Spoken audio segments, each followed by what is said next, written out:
There we go. We're live. Hello, hello, hello, everybody. Let's go ahead and have this massive, serious conversation. Would you like to talk about it first, or shall I talk about it? You go. You can go first. As people who are in media, let's just put it on the line. Don Lemon has been arrested. Yeah. Let's talk about it. Let's dig deep. Let's talk about it. And I'm literally not at a loss for words. I'm trying to be careful with my words. And I'm not going to be careful. This is fucked up. It is. I'm not going to be careful. Go ahead. Sorry. No. Let's talk about what we do know first. And I know, I can see the emotion, and it's okay. Let's talk about this and what we do know. Okay, so number one, the first thing that we do know is that Don Lemon of the Lemon Nation, independent journalist, we know that he had been with CNN for several years, was arrested early this morning in connection with an incident that actually occurred in which anti-ICE protesters disrupted a service at a Minnesota church. Now, that's according to Attorney General Pam Bondi. Can we just clarify why they were interrupting service at that church? Oh, absolutely, please. Because the pastor is a fucking ICE agent, and had been doing what? So telling on his parishioners and his neighbors, and arresting them and disappearing them quickly through the Minneapolis airport. So it wasn't just like any church, right? It was because the pastor, who's supposed to love his neighbor. Yeah. Without condition. Mm-hmm. The fucking ICE agent. Yep. Okay. An ICE agent. So for those of you all who are just now joining us, we have the most impassioned Heather Asayabi next to me over here. And this is the Rivalry Report. We are both media. She has been a journalist for how many years, ma'am? 30. 30 years. And I have been in media. Also, I don't call myself a journalist, honey, but baby, listen, I guess I am. And I've been in media for about 35 years. So this is unprecedented for people like us that report the news, that have been that have had a career in media and as journalists and reporters. This is super important, and we wanted to make sure that we were live to share this information with you all. I'm also live on TikTok as well. I wanted to make sure that we were sharing this information with as many people as possible. I told Heather we need to talk live. Like, there's no time like the present to talk about this. Go ahead and like, comment, share, and let other people know that we are here. We're talking about it. So once again, Don Lemon, independent journalist of the Lemon Nation and the Don Lemon Show, has been arrested this morning. He was actually in Los Angeles to cover the Grammy Awards. So that's what he was there for. And so what we want to do is to kind of cover just a little bit about what we do know and kind of dispel some of those myths. And Heather, I'm just going to keep it 100 with you. I also want to share a loving letter that I received from someone who saw my video this morning when I first broke the news and literally gave me a scathing and ugly response. Is that the one you sent to me? That's the one that I sent to you. It was absolutely beautiful. And I want to make sure that we share that with people and kind of dispel a lot of the myths. I'm not going to be sharing names. That's not who I am. But what I will be, and then they deleted it because they knew that they were out of order. Okay, so here's what I'm going to say. Go ahead. When people make comments in public forums with their real names get used. Oh, Heather said it, not me. That is the end. So use her name. Hey, good morning, Wishak. We'll be using her name then. Okay, so she quickly deleted it and realized what she was getting ready to do. Well, anyway, all right. So we are back again, and we're talking about Don Lemon and what has just transpired and what we do know. So let me go back to some of the information that I've been able to pull. Now, here's something else, for folks. So here's what you need to know. Number one, I saw the video. where he was interviewing people in the street, and one of them was like, "We're getting ready to go over to da da da da da. You want to come?" Yeah, he wasn't even. Yeah, he was doing his job. He was doing his job, folks. That's what he does. Now, let's go even further, people, because of course you all know that we have to do our due diligence because people believe anything that this current administration says, despite what their eyes, in spite of what their eyes and their ears tell them differently. Correct. Yes. So here's what we know, and I always like to do this because I think it's important for us to understand exactly why this is important. First of all, let's talk about the prosecution's argument. Lemon's physical presence plus live streaming plus interviews equals involvement. Yeah. Now that involvement allegedly contributed to disruption of religious worship. Come on, Heather. Come on. I know it's okay. So the reason, for those of you who might be like, well, if he was there and disrupting, is what's the problem? Well, I'm going to tell you what the problem is. Freedom of the press, First Amendment, protects journalists from being present at active situations and just recording what's happening in the moment. Yes. We're not the participant. We are the, I hate to use reporter because that's not really what, we're like the archivist. Yes. Right? So we are recording, whether it's through words, video, audio, whatever. We're recording the moment. Yes. To be preserved. Yes. For, posterity, historical accuracy, absolutely, further analysis, like whatever you want. That's what our job is. So to be targeted and for Bondi to have found a grand jury to indict him is astounding to me. It is absolutely astounding. Yeah. I am shook in the ways that people might be like, oh, are you afraid? Far from that. We're not scared. It makes us want to go harder. That part. Yes. I will be as present as possible at every live thing that I can be, because I will not allow this administration and their slave patrol tactics to intimidate me from doing my job. Yeah. That's that part. So let's talk about what Heather just said. Okay. Thank you for that, because it digs me right into one of the things that we need to understand about our Constitution. And this is for all of the folks who say, well, he didn't have any business over there, and so forth and so on. First Amendment explicitly guarantees. You know what the First Amendment is, folks? It is a part of the Constitution. It says Congress shall make no law abridging the freedom of speech or of the press. So this protection literally exists, not just for journalists as individuals, but for the public's right to know. Did you hear what I said? It is for the public's right to know. So this is twofold. One, this is an agenda for Don Lemon. Let's be clear. He's been targeted. They were very verbal about it.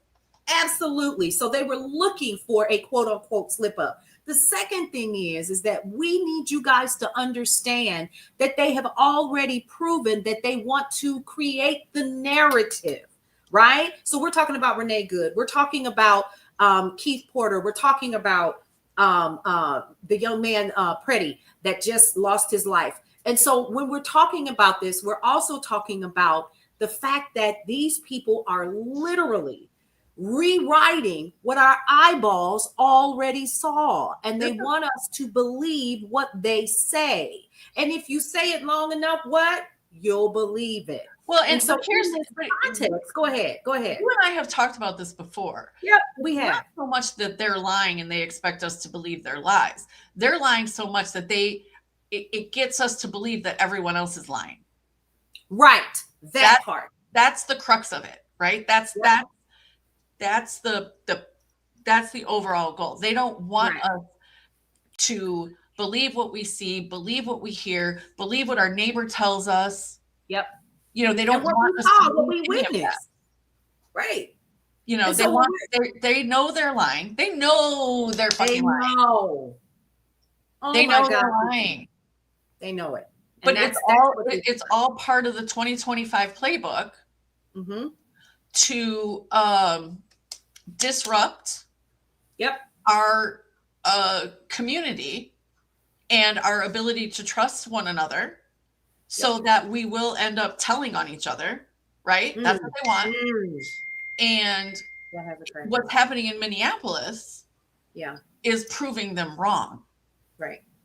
Because Absolutely. that is some tactical community organizing on the most casual level, and it is working. It's working. And here's the thing.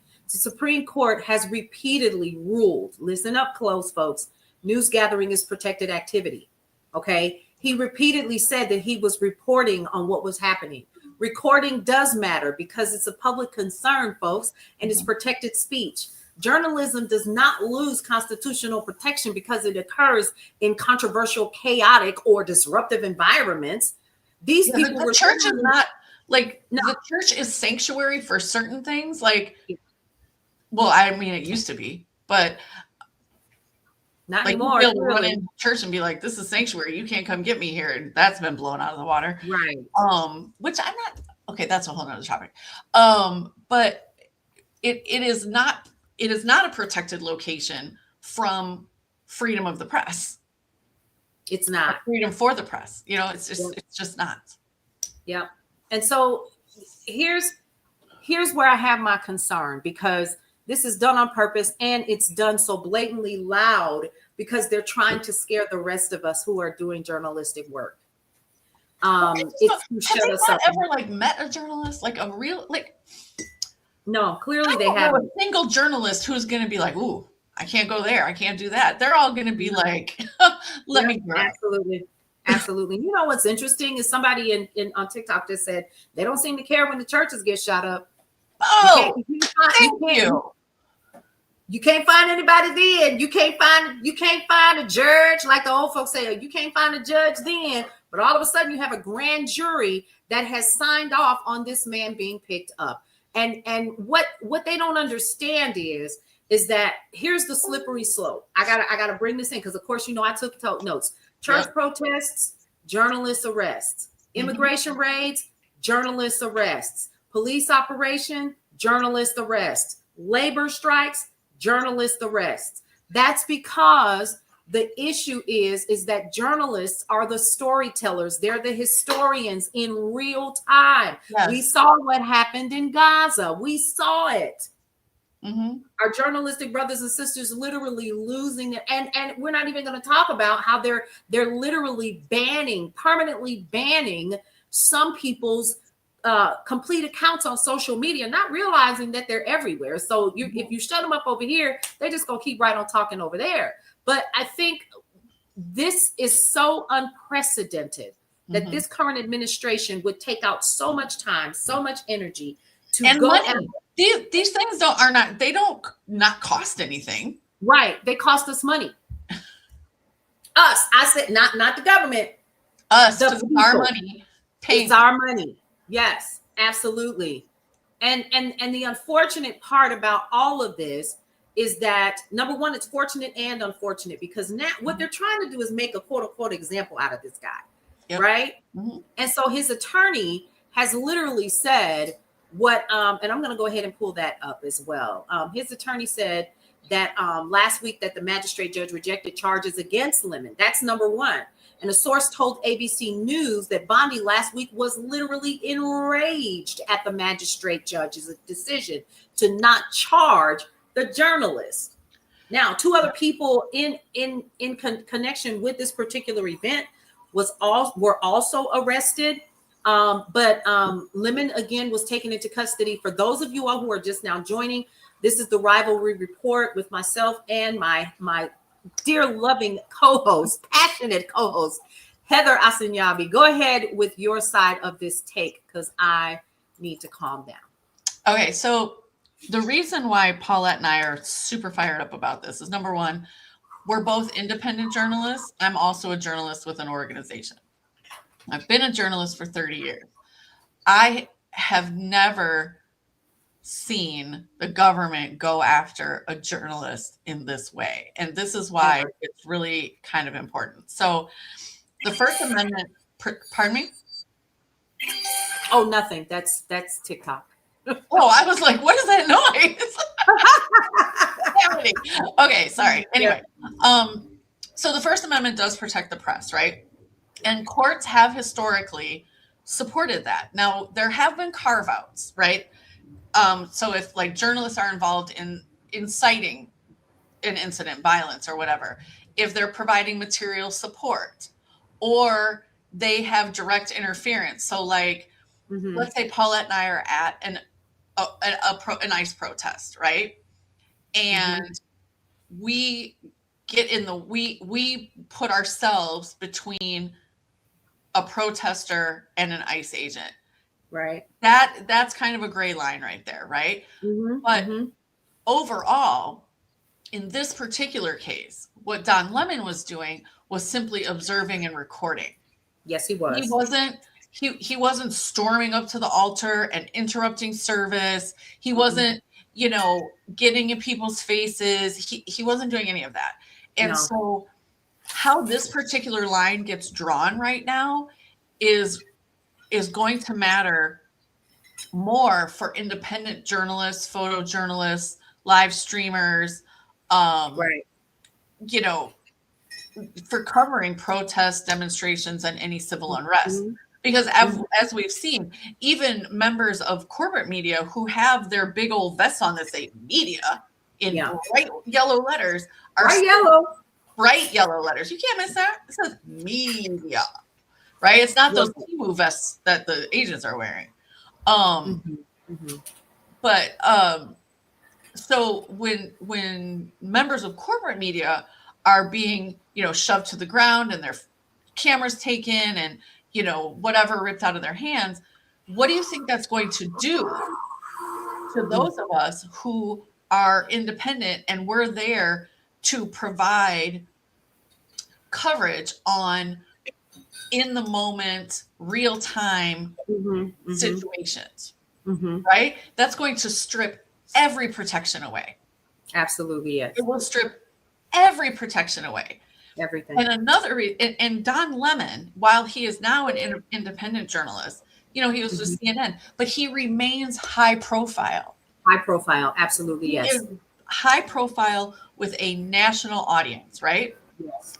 But too many independent journalists like us, we have fewer resources, right? Absolutely. So if the government's theory holds on what they're saying, smaller outlets and independent freelance journalists will be especially vulnerable.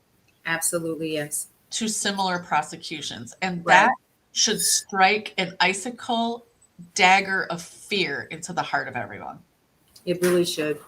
Not just journalists, but regular Americans, because democracy dies in the dark. Yep. Yep. And you know, the thing that really gets me, and I have to always go back to the information that I have here, because of course I had to really dig deep on all of this, because I'm trying my best to not get in my feelings about it. But then Heather, I'm going to also say this. So I said, well, you know, some of the people all of the time literally have been,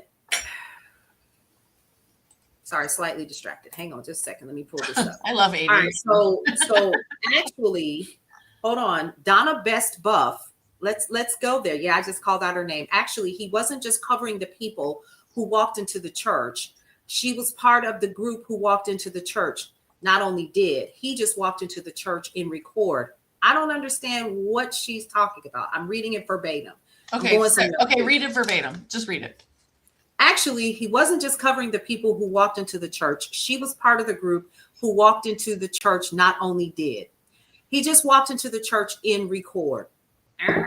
He belittled the people. They were kids shaking in their seats. Elderly were crying. He was pointing at them, calling them white supremacists. It was disgusting. It was evil, evil, evil. And if you didn't see the devil, honey, then you ain't it. A woman of God. Let me tell you something. The devil was present in that church, and his name was Don Lemon. He got what he deserved because there's something called the FACE Act. I don't know if you know what that is, but look it up. That's a law, child. That's a law. And he wasn't just a reporter. He was part of the group that went in. He wasn't just covering it. He was a part of it. He took participation in the harassment of an ongoing church service, scared the people. Basically, they held them hostage there. It was disgusting. May he rest in jail and rest in hell. He's a pedophile too. Oh my God. Here we go. Yes, she did. Yes, she did. Maybe you don't like, he likes little boys of all colors. And then she deleted it. But baby. Okay. Can we? Mama, I'm sorry. I could take your rants more seriously if you could fucking spell. That part. Okay. So let's spell. So I'm sorry. Mm-hmm. And then you use deliberately triggering phrases attached to a man you know is gay. That part. You know, seriously. Yeah. I'm sorry. And who is this person who posted this? What's her name? This person who understood that they was getting ready to get called out. Mm-hmm. Yeah, Donna Best Buff. She's on Facebook. And she deleted her comments. So I was like, oh, she trying to delete it. Hold on, screenshot. Yeah, we go ahead. Yes, ma'am. Mm-hmm. So let's I want to tear this apart just a little bit. Number one, because that's the running thing that we've been hearing. Number one, what is the law on disruptions of religious worship? Most U.S. states and federal civil rights statuses prohibit intentional interference with religious services. Now, at the federal level, this is mainly governed by 18 U.S. Code 247. Damage to religious property, obstruction of persons in the free exercise of religious beliefs. Now, this law criminalizes intentional disruption, intimidation, or interference with persons lawfully exercising religious worship. Key legal elements prosecutors have to prove: intent, direct interference, knowing participation, and purposeful disruption. Simply being present, folks, listen to me, is not sufficient under longstanding constitutional interpretation. Because again, he clearly stated over and again that he was there to report. Well, and more to the point, I have not seen video from anybody else that shows he was doing anything other than his job. Exactly. So my question is, where's the evidence? Where's the evidence? Where's the evidence? Because you can't just be like, I don't like him. Because that's what it is. And here's another thing too. I think we really need to remember this. A magistrate judge and a federal appeals panel, not just a judge, a federal appeals panel said, no. We're not doing it. We're not doing that, right? Yeah. So now Bondi, as is, oh God, can we just have Nuremberg trials already? I mean, goddamn. What? I'm sorry. I was just following orders. They got executed anyway. Because that's not an argument for your I jump ahead. Also, I would like to remind everyone again that Nixon was never prosecuted, but his attorney general was. Ooh. I'm just gonna leave that there. Just saying. I'm just gonna faint real quick, real slow. I'm just putting my chapstick on. Anyway. Put your chapstick on, Heather. So it's dry here. It's snowy and cold. I gotta keep moisturized. Right. Anyway, so I think there's a few levels that we can look at this legally. We also obviously have emotion about it, and I don't think that that's necessarily bad in this instant. But what we can't allow is emotion to overtake logic, right? Because what MAGA depends on is emotion. They don't use logic because when you confront them with facts, Mm-hmm. they're like, oh, you're a this, you're a that, or they're a this or a that, right? Like Right. he's a pedophile. Right. Because the logic doesn't hold. No, it doesn't. And so they resort to emotion because they don't have anything else to hold on to. Right. There's nothing. And, Yeah. It's the statutes of this particular thing about the church. Because see, this is what folks keep going back to, is these statutes were actually designed to prevent a couple of things: violent attacks on churches and mosques, synagogues, and temples. That's what it was built for. Threats, intimidation, or physical obstruction, hate crimes, organized attempts to block people from worship. And none of that happened. They were not created to criminalize journalism. Because again, we're talking about Don Lemon. Okay. Right. And what he was doing there. Yeah. Okay. Yep. So that's pretty much it on that. And so, Heather, do you have any other words that you want to talk about this? Because I want to dig into a little bit about the historical context of journalism and why this particular administration is so hell bent on keeping those of us who are in journalism quiet. Well, because democracy dies in the dark.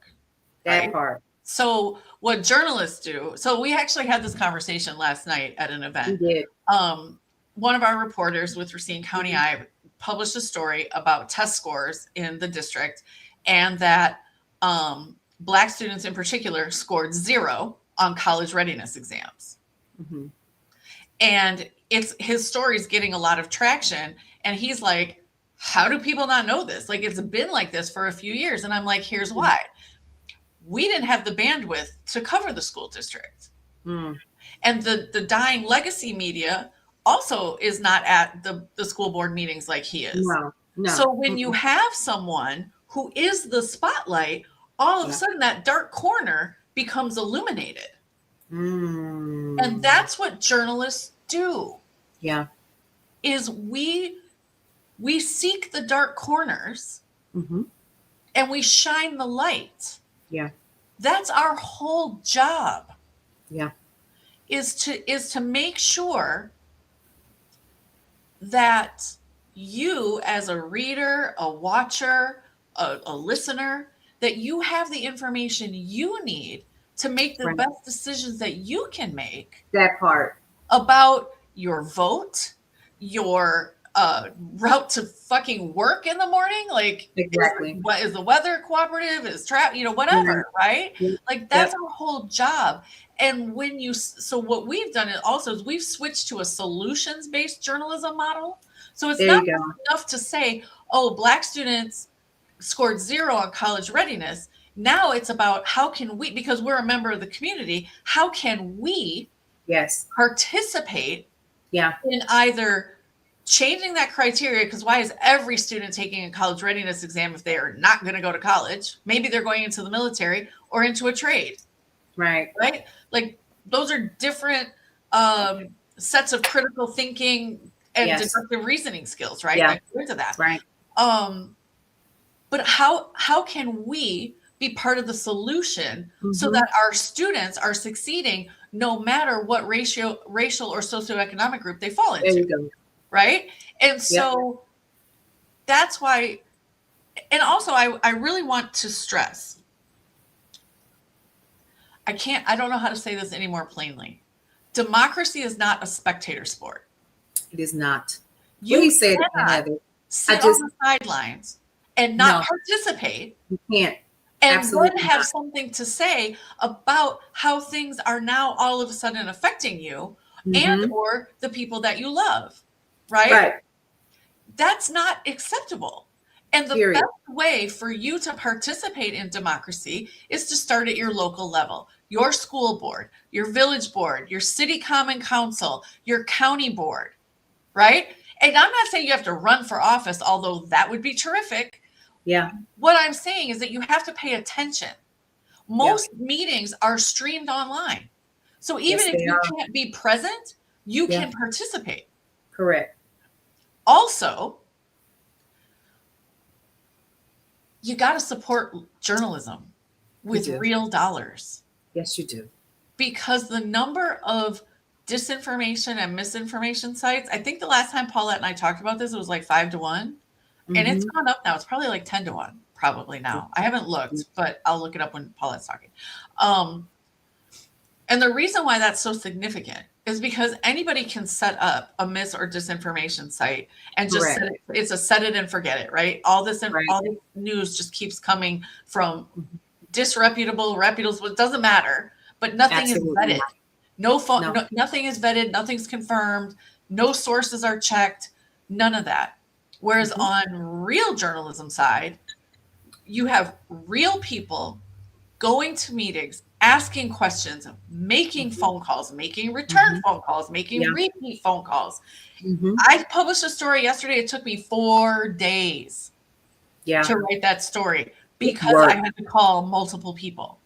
Yeah. I had to check multiple sources. Multiple sources, yes. Right? And that takes effort. It takes energy. And shockingly enough, we would like to be paid for that work. That part is true. So you need to get involved with your local government, because even though all this shit happening on a national level, it does trickle down into your life.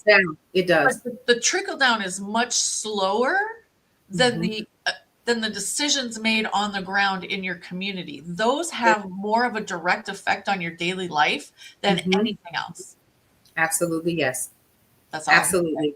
And to your point, I talk about this often when I was going live regularly, but since the business is growing, I've had to kind of pull back. But here's the thing that I think is so super important that you guys have to remember. Heather hit it on the head.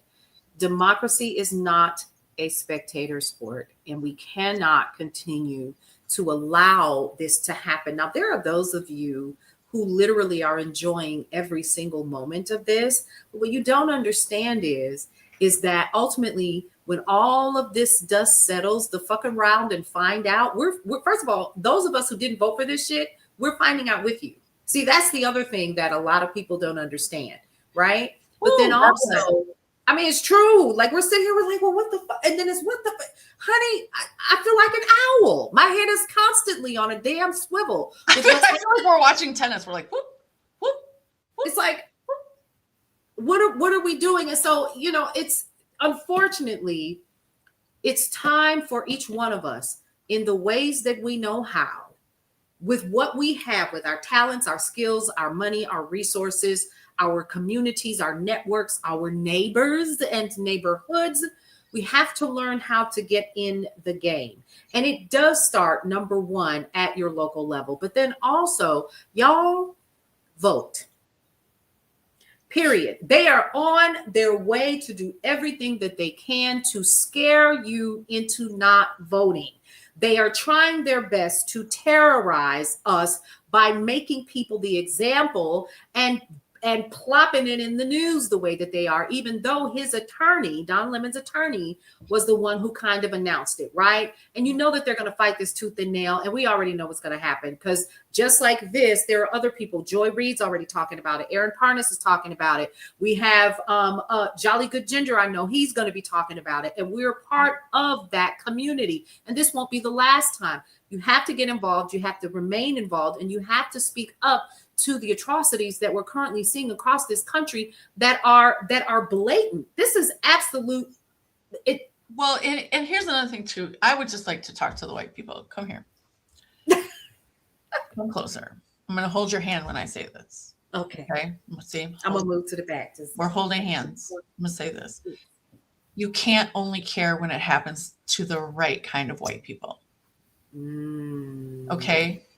Last year, ICE killed, like, I don't know what the number was. It's like 30 or 39 people, right? I think maybe 1 or 2 of them was white. They didn't get a whole lot of press, but the others were brown. Okay. This year alone, they've already killed 9 or 10 people. Yes. That we know of. The only reason, including an off-duty ICE officer who killed a man on New Year's Eve, who, I mean, you can argue about how smart it is to shoot off a gun on New Year's Eve. I don't know where you live, but that happens all the time in urban environments. Yes. Right. I hear gunshots on New Year's Eve almost from the time it gets dark until whenever. Right. That's just celebratory. Nobody's actually shooting anyone. Correct. But an off-duty ICE officer killed Mr. Keith. Oh God, why can't I remember his last name? Keith Porter. Peter Porter. Thank you. And we haven't really heard anything about that. Nothing. Right? But everybody's up in arms because a white woman was killed. And now a white man was killed. And Alex Preddy is probably the closest right kind of white to get people to really like wake the fuck up. So I am holding your hand, white people, when I say this. When they come from the immigrants, I already know what to do because I read the goddamn poem. Come on. Okay. Yeah. I'm good. You good? I'll put the poem in the show notes so that y'all know what I'm talking about. But basically, they came for all these people and I did nothing. And then when they came for me, there was nobody to help me. There was nobody there. And I don't need that person. And we're there. But see, here's the thing. We're there. No, we are there. But I'm saying don't be that person in the moment. Right? Yeah. And don't wait for the moment. Don't wait for the moment. We are in the moment. It can't be that you wait until it's right in front of you. We are in the moment. I live in a mostly brown neighborhood. Now it's too cold for a lot of people to go outside. So let's just say that. We're finally above zero today. Yay. I know Paulette's like, God, I don't miss that shit. But I don't miss it. It's just started snowing. Lake effect snow. We know what that's like. But when I shop at Aldi, which is like 4 blocks away. My neighbors shop at Aldi. My head is on a swivel when pulling into the parking lot. It's on a swivel when I'm walking to the restaurant, the Mexican restaurant across the street. I'm watching because I will be good and goddamn if these masked cosplay wannabe ranger people pull up and fuck with my neighbors. I'm absolutely goddamn not. No. Okay, I'm done. And that's okay, Heather. We understand because I'm with you. And these are the times that I go inside and I say to myself, what do we need to do as a community? Well, we know what Brownstone Worldwide is doing. Okay. Number one, this is the Rivalry Report is a podcast that's on Brownstone Worldwide. So this is going up as soon as we're done. We're currently live. It will be on the Rivalry Report on YouTube. It's already live on YouTube on Brownstone Worldwide right now. There will be a think piece. I'm going to do a think piece. Head on over to, and it's going to be on brownstoneworldwide.com. You can go ahead and check it out there. I'll share it as many places as I possibly can. What you guys need to understand is now they're coming for the journalists. They are coming for the people that are your town criers. Oh, that's a really good way to put it.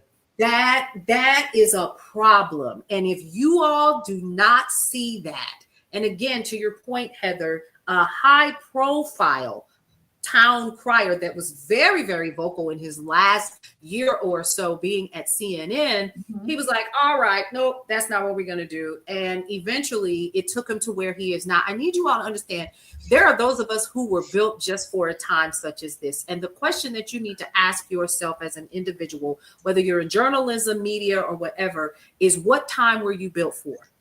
I'm curious. Thank you. What time were you built for? I understand everybody is talking about now, Black folks, come on. Come on. Okay, I'm sitting back on this one. I need you all to hear me on this one, and some of you all will come for me, and I could care less. Find your space in how you want to live your soft life during this time. You hear me? I say that because we know in this country, what's happening right now is nothing compared to what they would love to see happen in our communities. So when we're talking about, I'm going to sit this one out, we tag. You ain't seen tired yet. Because after a while. Okay, so let me ask you this question. Yeah. Because, you know, one of my best sister friends, Allison, is a Black woman. And I've seen this posted all the time, like, well, the 92% did their job. The 92%, we tagged. But I also saw someone else, and I cannot remember her name, but she's in our circle. She's in our circle. Yeah. She was like, okay, so we could say those things for a few months, but we can't say those things anymore. Basically, was the message. Like, we can't. We'll have a space for it. Yeah. And here's the thing: someone just said, "I have no space. I'm surrounded by the people who are cheering." Find you some new spaces.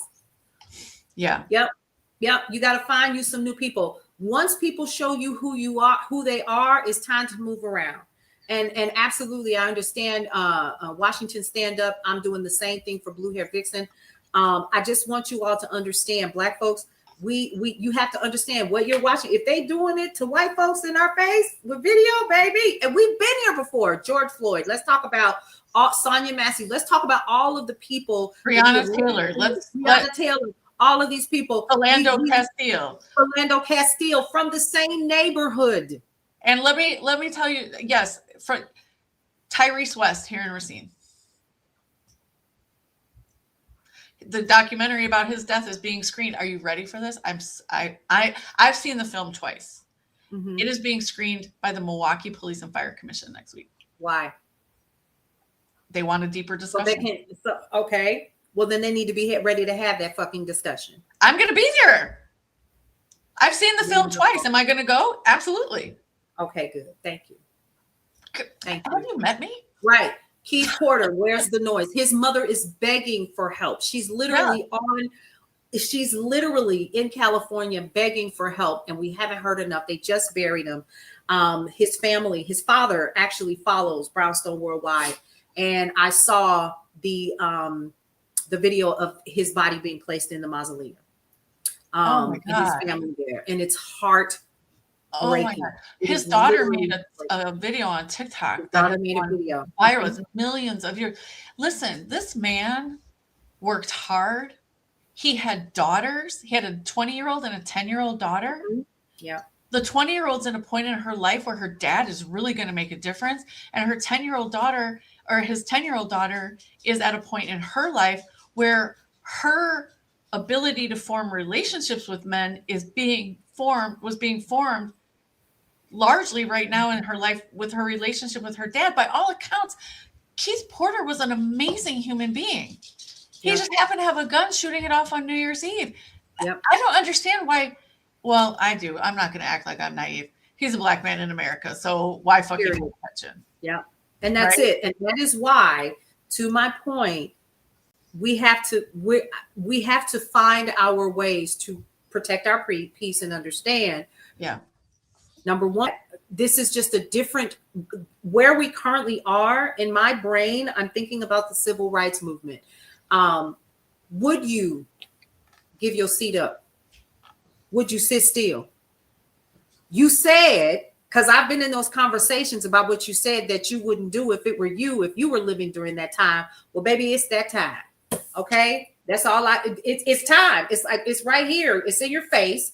What are you going to do? I am not inciting violence. I am not inciting I need you to put your thinking caps on. We are headed into the midterms. Number one, you are not, can I call them out? I'm calling folks out. I'm just going to go this way. Okay. Y'all not, Big Mama has entered the room.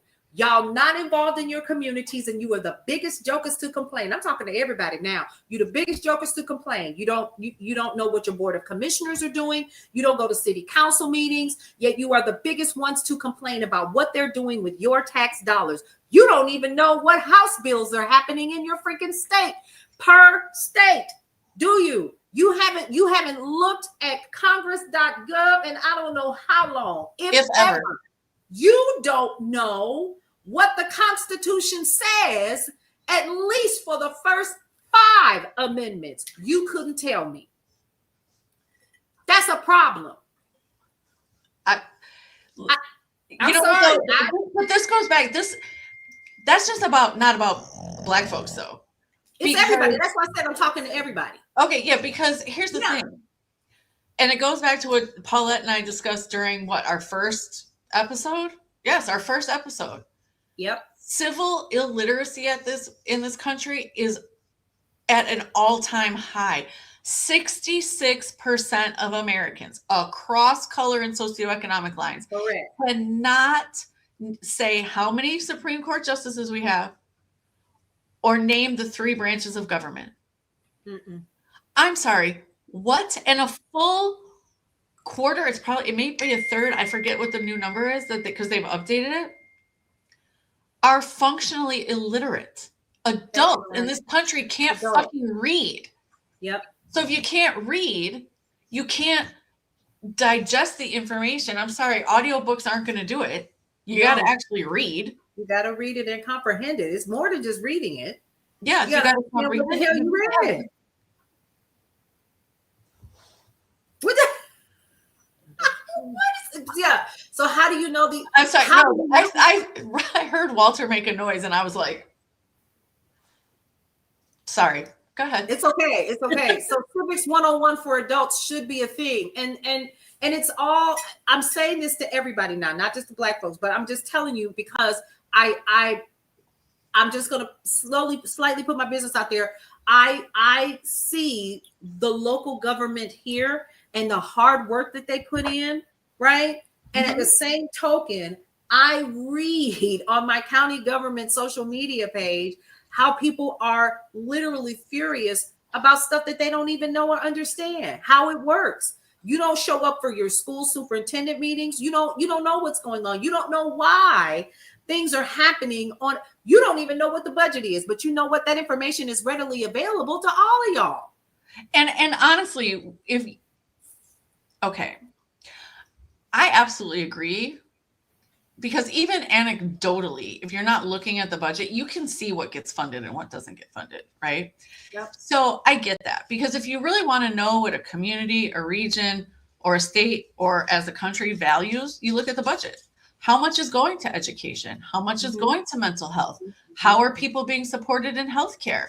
Yeah. How are we treating our infrastructure like roads and bridges? Because we all know what happened in Minnesota when that bridge went, right? Yep. So these are the things that you really need to know. How are you informed about where the money is being spent? And you can't just show up when it's in your backyard, right? No. You can't just, like, people, I'm going to use Mount Pleasant as an example. People were like, well, whatever. And then Foxconn said they were coming and they were like, oh shit, what now, right? Like, okay, Foxconn didn't work out. It is the largest failed U.S. development in U.S. history. Here in Wisconsin, yay. Then Microsoft swoops in and saves the day. And now people are like, I don't want this big ass data center across the, it's like, right. Too late. Where were you in 2016, 2017, 2018? Right. Where were you? Where were you? Absolutely. Where were you? And now these, like, this is like hundreds of acres that Microsoft has that's going to be a data center, centers, right? Yep. They're building the world's biggest AI computer, supercomputer. Correct. Yes. In Mount Pleasant, Wisconsin. That is horrifying. It's actually not. And we can go into that a different time. I have facts. I know people are like, oh my God. But honestly, what's the biggest farce right now, and I need people to understand this so that you understand how important it is to know what's going on at your state level. Right. A bunch of Republican Assembly representatives here in Wisconsin have put forward a bill, including one who represents part of Racine County, that says, what are we calling, like, solar panels and wind power? Is that alternative energy, green energy? Energy. Yeah, it's green energy. Yeah. Mm-hmm. Okay. Any green energy things that a data center company is doing has to be located on the campus where the data center exists. I'm going to tell you why that's dumb. Number one, Microsoft is building a big ass solar panel farm in a different county that's going to help power the data centers here in Racine County. Okay. Agreed. Why would you? Yeah. Number two, technology continues, as we know, to evolve. Literally. Microsoft, now, somewhere where it's like hot and maybe not as humid, like Arizona or something like that, right?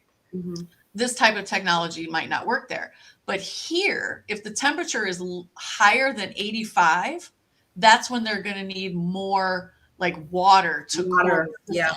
I can tell you that there's only probably about well, it depends on how much the lake freezes. This year, I think Lake Michigan is freezing a lot. We can go into the science of that at a different time.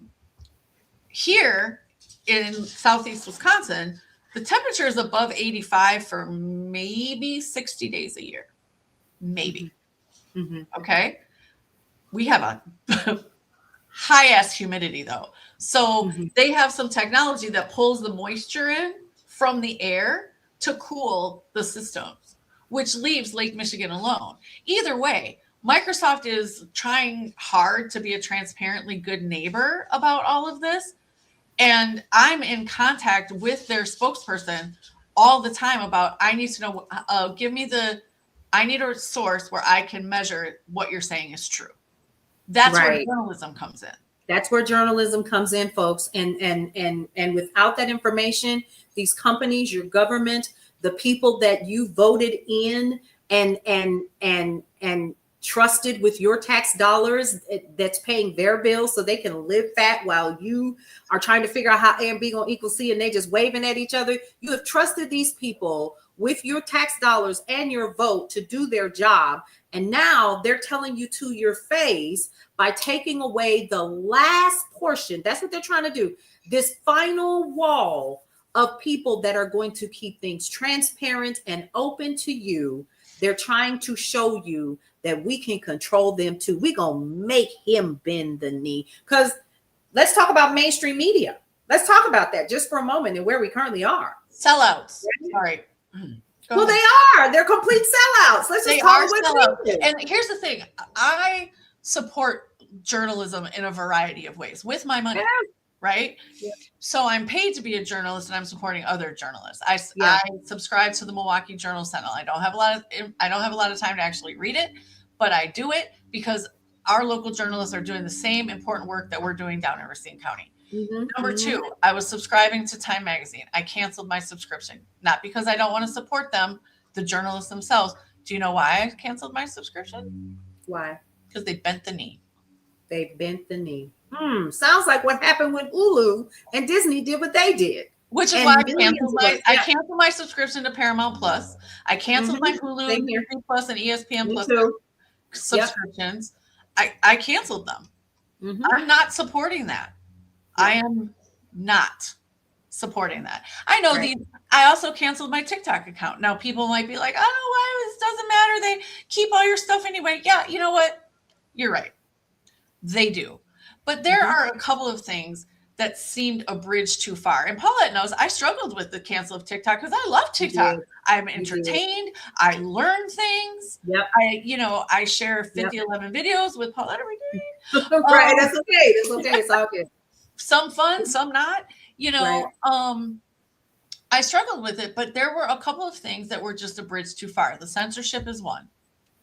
That's a big one for me as a journalist. That is a big one for me. Number two, their terms and conditions that they said they could use your likeness, your content, your voice, whatever, in perpetuity, and that they could access your contacts even if your contacts aren't on TikTok. I'm like, that is an invasion of privacy for people who haven't given their permission. It's one thing for me to be like, yeah, do whatever you want with my stuff. Right. Because I'm saying I want to be on this platform. But for you to do that to people who have not also given that access, like that, those to me were bridges too far. Right. For me. Right. But but corporate media is not making,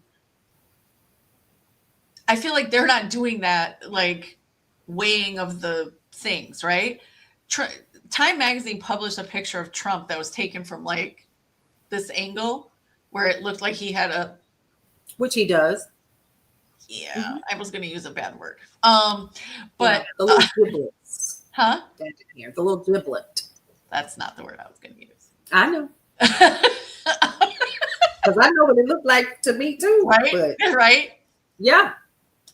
Anyway, they used that picture and then they changed it because of pressure from the Trump administration. I was like, I can't. I can't. Exactly. So as much as I want to support journalism with my dollars and put my money where my mouth is, I couldn't do it anymore. And that's okay. Sorry. No, it's okay. Because mine, I looked at it from another perspective. One of the biggest reasons why I made a decision to remain on TikTok is, number one, there are people that are very clear by sending me messages. You're the only person that I trust with certain pieces of news or information. And then the big one for me was, and I read it, I broke it down and I said, see, I got a problem with that. I got a problem with that. I got a problem with that. And then I said, you know what? Regardless, I am not beholden to any specific social media platform. I don't trust none of them. Let's put that, for me. I can't speak for anybody else, but I don't trust any of them. But again, my voice is being heard in places otherwise it would not. And as a person who is building out media and doing all of these things independently and pulling herself up literally, hell, I ain't even got the boots. I'm just on here. I'm just creating the boots as I go along. You know what I mean? I'm just flying. And so I stay, number one, it's a blessing and a curse, right, Cody? So I think for me, and then I also looked at how much money that these people realized the platform was making. They will not always be in this position. I need you all to also understand that. So start moving around and following us on different platforms as well. Yeah. But I also need you all to understand the billions of dollars that they put into this thing right here. What are they expecting? An ROI. So when I looked at it from that perspective, I thought to myself, sit your ass still, Paulette, and don't move. Okay. And that was a business decision that I made. I had to get out my feelings just for a minute and say, these people, because see, when you look at the amount of things that these people, these companies own collectively, I said, they're in this because this is what they do. Well, what do? I do news. Yeah. And I use the platforms to provide you with news and information that you can use, and also to continue to help you to understand that you can find me other places as well, with other services and with other people like Heather. You guys have met Heather that didn't know about Heather until we went live a couple times before on TikTok. So I had to look at it from that perspective. If they're looking for an ROI, then that means that they're going to set it up to be a success. And I plan on being a part of that for Brownstone. Follow me. So you have to make a decision on what works for you, right? And at the same token, there's still some people that are on here that I definitely need to remain connected with, like the wonderful journalist that's still in Gaza right now. And they banned her TikTok account, and so much stink was made about it that they gave her account back. Well, and so that's what I mean by the censorship. If you were truly interested in being a platform for the people, by the people, kind of like the government, right? In a way. Yeah. What are you? Never mind. That's a whole nother conversation. Anyway, back to corporate media. But TikTok, I guess, is part of corporate media in a way. It is. It's media. That's what it is. And, I think we all have to make our own decisions. But when so many people are like, how did we get here? How did we get here? And I used to make kind of a joke, like, I'll give you the alphabet soup of reasons: ABC, NBC, CBS, CNN, Fox, right? Like MSNBC. They were all complicit in giving Trump attention in the 2016 that he did not deserve. They made him relevant. That part. Okay? They made him relevant. So that's part of how we got here. The other way of how we got here is that I think we really need, okay, I'm gonna hold everyone's hand right now. America has always been a fascist country run by an oligarchy. Always. Some of y'all not ready for that conversation. Maybe straight white men and the white women that they think are whatever, we're supposed to be some weird protected class. America has not been fascist. But for anybody who doesn't fit in one of those two categories, and even for white women, but most white women are too dumb to know that holding up the white male patriarchy of America is fucking them up too. Yeah. But Black and brown people in this country, America has always been a fascist country for them. Yep. Always. So how did we get here? We've always been here. Number one, always been here, but now the light shining is much brighter and much bigger. Yeah. Right? Because now white people are being affected in ways that were unexpected, but could be predictable because I don't know what you thought, putting hastily hired, poorly trained cosplay soldiers in the fucking street. Say it again. That are literally being overheard saying, this is like Call of Duty. Call of Duty after they killed Alex Pretty. This was Call of Duty. That was cool. You killed a man. Yeah. I couldn't believe it when I heard it. Oh my God. What the hey, I was not ready. I sat there. I had to press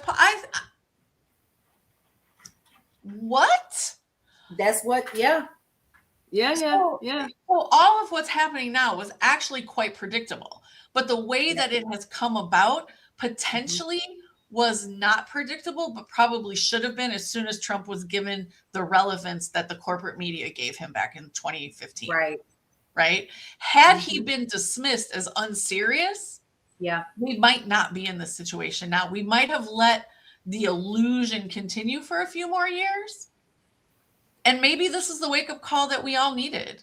And I'm talking about white people mostly, right? Yeah. Maybe this is that illusion, that breaking the illusion is what we needed right now. Because what I am hopeful for is that when we come out of this, and we will, that we can not go back to normal, but that we can rebuild something better, more equitable, and more inclusive. Absolutely. That's what I'm hopeful for. And I think the young people that are seeing what's happening and they are like, absolutely not, right? I really believe that they're going to carry that wave forward. Yeah. I do. I'm in 100% agreement. I've said this often for those of you all who are watching on TikTok right now. One of the things that I say often is I'm glad that this happened. I don't like what's happening, but I'm glad that it did because number one, your eyes are open now, aren't they? True. We are never, ever, ever, let's be clear, 100%. We are never, ever, ever going to say that everything that Barack Obama or Joe Biden did was correct. Let's be 100% correct, clear on that. Let's also be clear on another thing is that I literally know that they called Barack Obama the deporter in chief. Okay. He deported so many people. So many in his 8 years. The difference. Talk about it. They were targeted. There were reasons that they were deported, not just like a woman goes out to start her car because it's butt ass cold in Minneapolis. Her kids are in the house and they scoop her up. Yeah. And so now she's like, can somebody take care of my kids? Right. And there's nobody there. And again, there was no, again, to your point, Cody, you are correct. And I know we have to start wrapping this up. But the one thing that I know is there has been no due process. Y'all just picking up people. But see, therein lies something that we've been talking about here. We're definitely going to be talking about GeoCorp and Core Civic and how they are very deep. And all of the companies that are a part of this foolery all the way around, which is the reason why this is happening. But nobody wants to have that conversation, right? But I am. I've been just digging on it. Yeah. And, and everybody was up in arms a few days ago when 5-year-old Liam was kidnapped with his father. Yeah. And when there were headlines yesterday that Liam is sick.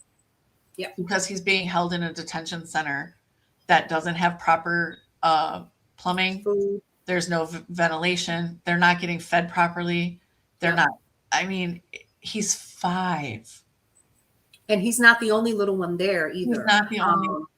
He's just the one who's getting the most attention right now. Because they saw it. And Jasmine Crockett and another congressperson had an opportunity to go and see him.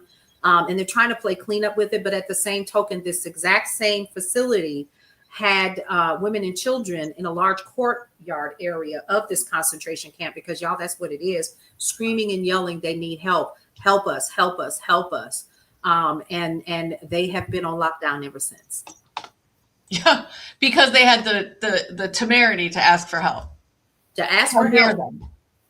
Yeah. How dare them? Yeah. But y'all, we're going to stay on top of this story on Don Lemon and definitely be on the lookout. I'm going to be doing my piece here shortly. And I'm also going to come back and we're going to break down some of what we just talked about a little bit further. And I'll be sharing that all over the place. Again, Heather, where can these folks find you? So I'm on Substack. Heather Asianbi on Substack. It's pretty simple. I am no longer on TikTok, but I don't know. I post a lot of foolishness on Facebook and Instagram. It's not like super serious stuff, but you can also find, if you're interested in hyperlocal news and the way we cover it, you can find us at RacineCountyEye.com. RacineCountyEye.com. You can definitely check her out there. And for myself, you guys know where you can find me. And that is Paulette on the mic on TikTok and also on Upscroll. You need to definitely check that one out because I was going to ask you about that. We can talk about that offline, but yeah. Yeah. So Upscroll, I'm over there. I'm also on Fanbase. You guys know that. I'm pretty much everywhere. And then Brownstone Worldwide, you can find us there. All you got to do is just search Brownstone Worldwide. We pop up. YouTube. And also you can find us on YouTube at the Rivalry Report. Yeah. Which is 8688. Yeah. The year we graduated. So to lighten the load just a little bit, yeah. So Heather and I went to rival high schools in Milwaukee, Wisconsin. She went to Rufus King High. I went to Riverside University. Generals for life. It's not just a hashtag. I mean, and Paulette knows she's commented before, like, I cannot believe y'all still keep in touch the way that you do. I'm like, but we do too. Like most of the people that I graduated with left the city. Let's talk about that. I mean, a lot of our people left the city too. That doesn't mean we're not still tight and close. Right. Okay. I'll give you that. But you know what? The cool thing is outside of all of that, one thing that we knew about both of our high schools is they were college prep schools. Yep. And all of us kind of knew each other regardless. We did. Right. So that was the cool part. So that's how we got the name of the podcast show, The Rivalry Report. All right, folks, we got to get up out of here. I know Heather has a ton of stuff to do. I have stuff to do. Listen, for more news and information that you can always use, head on over to brownstoneworldwide.com, Cityscape Radio, and you guessed it, Brownstone Living Magazine for the month of February. March Together is going to be dropping mid-February, so be on the lookout for. Oh, and our cover person is Kwabena Antoine Nixon, who is an amazing person here in Milwaukee. He does a lot of work with young Black men and fathers, specifically because he doesn't want to see anybody end up the way most of his friends have ended up. And that's amazing. He's amazing. He's a poet. He's inspiration. He is.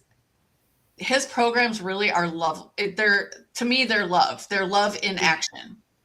And yeah, I can't wait for everybody to read about him. That's excellent. Good stuff. Good stuff. All right, folks, we're going to get out of here. I have a business to run, and so do you, Heather. All right, you guys, we'll see you later on this afternoon for more news and information that you can use. We'll see you around.